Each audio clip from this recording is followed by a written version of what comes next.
realmente a crise está muito forte. Torcedores das organizadas do Cruzeiro se movimentam aí nas principais praças em que o clube tem sede para essa torcida.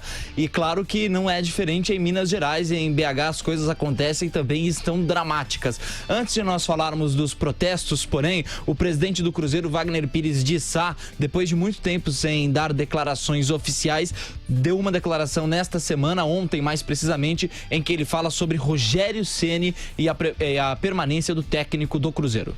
Nós queremos dizer que a direção do Cruzeiro Esporte Clube dá respaldo e o apoio total ao nosso técnico Rogério Ceni, que quando veio foi querido, procurado e aceito enormemente, trouxe alegria para o clube, para os jogadores, para os torcedores e para os nossos próprios conselheiros. A sua equipe técnica e Rogério Ceni tem todo o nosso apoio.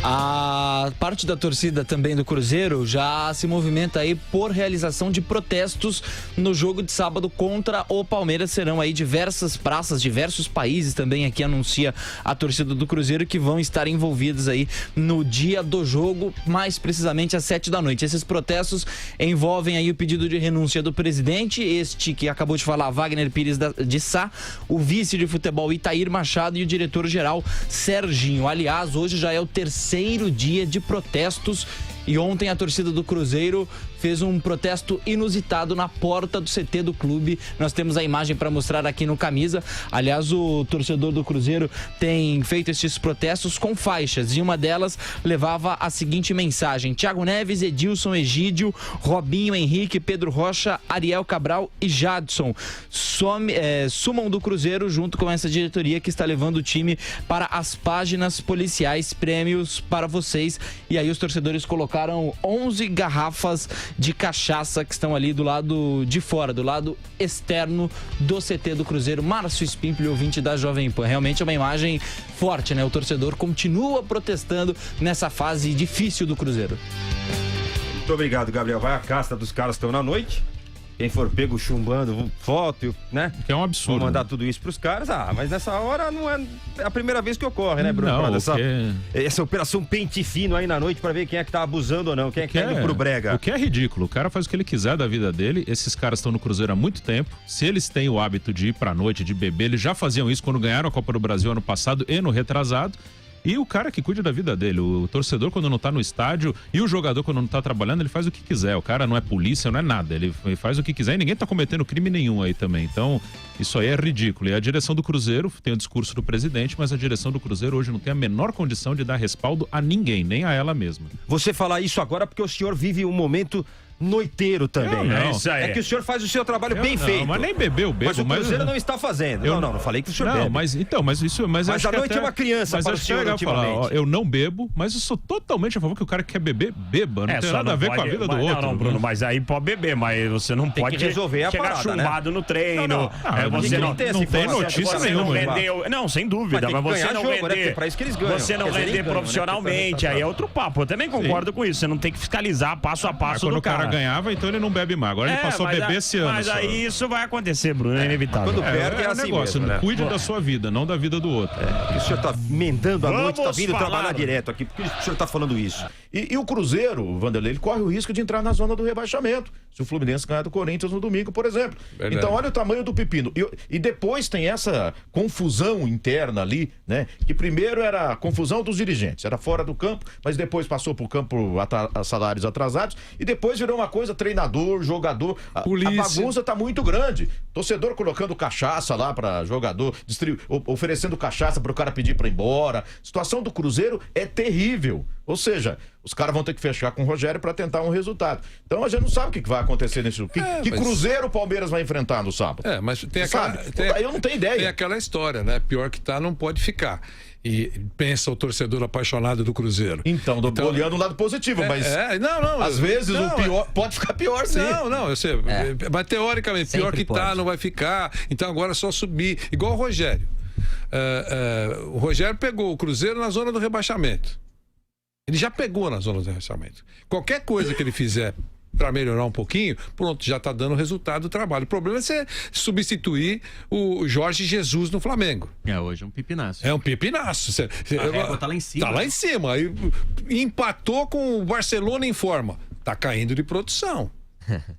E vejo o Cruzeiro numa situação muito delicada. O que aconteceu no jogo do fim de semana e a entrevista coletiva do Rogério Ceni ao final do jogo escancar esses problemas internos do Cruzeiro e que isso acaba refletindo, obviamente, a gente já falou sobre isso, em resultado de campo. O Cruzeiro é um time grande, com um elenco fantástico, com um técnico estudioso, mas não sei se o Rogério Ceni seria o técnico certo para o Cruzeiro agora, porque é um técnico que quer implementar um modelo de jogo diferente e a gente sabe que para uma equipe render, ela precisa treinar, precisa de sequência, precisa de tranquilidade. Dá uma confusão muito essa grande. filosofia de jogo. E ele não dele, está né? tendo esse tempo. Talvez ele tenha que rever essa filosofia e montar um Cruzeiro para escapar do rebaixamento agora. Jogador também para montar o seu esquema de jogo. Quando se monta Se não tem um elenco para isso, como é que faz? A inteligência tá nessa, mano. A inteligência é isso. Um técnico não pode ter um modelo de jogo pré-definido, chegar e ter um grupo completamente diferente que não vai conseguir executar aquela função que é necessária para o time dele render. Essa é a leitura necessária. Tem que fazer a transição. Ele tem que fazer a transição. Por isso que um técnico precisa de tempo para adequar o grupo, montar, trazer as peças para adequar de acordo com a estratégia que ele define, que ele entende como a mais adequada para o time dele. Você pega dois treinadores a nível mundial, Vanderlei, Andrei, Tebas, você pega Guardiola no City, você pega o Klopp no Liverpool, que são os dois mais comentados, decantados no mundo. Eles chegaram e uma temporada, duas depois, você pega o Liverpool hoje, tem no elenco talvez 3, 4, 5 jogadores, mas no time titular, uns 2 jogadores. Eles foram mudando para adequar. E o Guardiola fez a mesma coisa. Deixa lá eu só meter o bico nessa conversa para dizer o seguinte, que o Mano foi embora, né? Claramente existe um grupo de jogadores. Um absurdo isso, Um absurdo. Que querem mandar no clube. Absurdo. Quiseram peitar o Rogério Ceni, embora com uma história, com uma história espetacular no futebol. É um jovem treinador, está começando agora, né? Ainda está em fase de experiência, entre aspas. E aí ele saiu de um clube num patamar menor, lá em Fortaleza, e vai para o Cruzeiro. Aqui mandamos nós. Aqui só tem cobra criada, esse cara tem que se enquadrar com a gente. Tô sabendo que esse cara é muito disciplinador, gosta de treinar cedo, acorda cedinho. O cara não vai pra farra. Ele é tipo Frei. Aqui não, aqui somos nós. Nós temos exemplos N no futebol que isso acontece. Imagina, aconteceu. A sua vivência no futebol. Exemplo, sabe que o Leão foi derrubado várias vezes porque ele ousava treinar às 8 horas da manhã. Então, ele foi derrubado várias vezes. Agora, aí chega o Rogério Ceni e esse grupo conhecido, e torcedor não é idiota, não. Se os torcedores estão apoiando o cara porque ele colocou numa entrevista coletiva o drama que ele estava vivendo, é porque os torcedores sabem. E foi corajoso o Rogério também. Os torcedores sabem. Tanto é verdade que qualquer um de nós aqui, todos nós estamos nisso há muito tempo, nós sabemos que existem torcidas organizadas que escalam um pequeno pelotão para frequentar a casa noturna para ver se encontra jogador. Ou é mentira? Vocês nunca ouviram falar nisso? Então, isso acontece em São Paulo e em todos os estados brasileiros. Vanderlei. Então, eu só queria fazer isso, porque eu acho, quando o Thiago Neves, antes dessa explosão toda, cornetou o sistema tático do Rogério, eu falei, pronto, tem chumbo grosso aí. Desculpa. Não. Esse comentário é importantíssimo, porque a tua experiência no futebol, ela corrobora isso aí.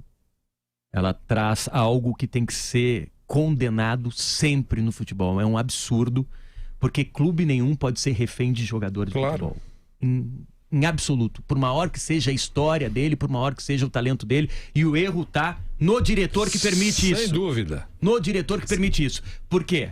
Porque um jogador que joga contra o técnico dele, não joga contra uma pessoa, joga contra uma instituição e joga contra o torcedor que está lá pagando ingresso, pagando pay-per-view, alimentando e financiando o clube. Ele joga para perder, ele boicota a instituição, a camisa que ele joga. Ele é um profissional, ele precisa respeitar não só o clube, mas a carreira dele, a profissão dele. O jogador não pode, de jeito nenhum, questionar publicamente o trabalho de um técnico daquela forma. Não pode, de jeito nenhum, boicotar o trabalho de um técnico. Não pode, de jeito nenhum, entrar num jogo e não jogar aquilo que ele tem condições de jogar. Desempenhar aquele futebol que ele é pago para jogar. O jogador tem a obrigação de, quando entrar em campo, respeitar a torcida que tem e levar pro campo o máximo do talento e disposição que ele tem, independentemente de gostar da cor da camisa do Vanderlei ou não gostar. É obrigação dele profissional e por respeito ao clube que tem. Então eu concordo contigo, é uma lembrança muito importante e é algo que eu bato sempre no futebol. Clube nenhum pode ser refém de capricho de jogador de futebol, nem seleção brasileira. Seja o jogador cabeça de bagre ou Vocês têm razão quando falam que o jogador devia muito respeitar a camisa do Cruzeiro. Mas o problema nosso aqui que tá agora. Alguém respeita o dirigente nesse momento? Depois de tudo que aconteceu no Cruzeiro. Jogador sente, diretor tá sem força, até processo pra lá, é confusão pra cá. É o time jogado diretor não tem força nenhuma. Aí eles testam também o treinador. É que o Rogério mostrou força agora e exigiu que a diretoria chegasse. Não, eu tô dizendo que os jogadores estão errados. Eles estão errados. Ou seja, eles sentem. Mais errados ainda. Jogador derruba treinador porque sente a fragilidade do treinador. Mais errados ainda eles estão. Estão sentindo a fragilidade dos dirigentes. Não interessa. Estão testando o treinador. Mas aí é cabecinha, estão errados. Mas aí é cabecinha de ostra. Exato. Você realmente está acrescendo aí as bobagens que esses caras estão fazendo. Não, torna pior ainda. Lógico, eles estão sendo oportunistas. Não importa torna pior ainda o que eles se o estão dirigente está saindo no camburão, se a polícia foi lá buscar o dirigente. Isso não importa. O dirigente não joga. Então, a sua profissão, a sua do jogador, é jogar futebol bem, fazer o melhor possível, porque amanhã ele pode ser contratado pelo Real Madrid. Então se ele for um paneleiro, tá certo? O diretor dele vai sair de lá e ele vai continuar jogando, vai pro Nogueirópolis. Então ele não tem que estar preocupado. Eu acho que o jogador não tem nem que saber nome de dirigente. Por isso que aqui eu entro em choque de opiniões, claro, com alguns companheiros que entendem que quando a administração é um lixo, e muitas são, evidentemente, é por isso que o time não rende. Olha que coisa, no campo. Ele nem sabe o nome todo do presidente. Tem presidente aí que só tem um apelido, o cara não sabe o nome todo. Qual é o nome dele? Não sabe. Então, quando ele faz bobagem em campo, ele está fazendo porque ele quer fazer bobagem. É igual quando você culpa assim, olha, se colocar isso aí, a torcida vai brigar. Se o cara quiser brigar, a orientação pode chegar do Frei Damião, da Maria Tereza de Calcutá, ele vai partir para briga. Essa é a verdade. O problema é aquela pecinha chamada ser humano. Tem o grande profissional e tem aquele profissional meia boca. Só isso. Quer dizer, então eu entendo o que o Zé está dizendo. O ideal seria um dirigente íntegro, com segurança, alguém que tem moral para criticar, para chamar atenção. É claro, é óbvio que eu concordo com isso. Mas porque o cara é um traste para o clube? Então vamos soltar o braço? Não dá, né?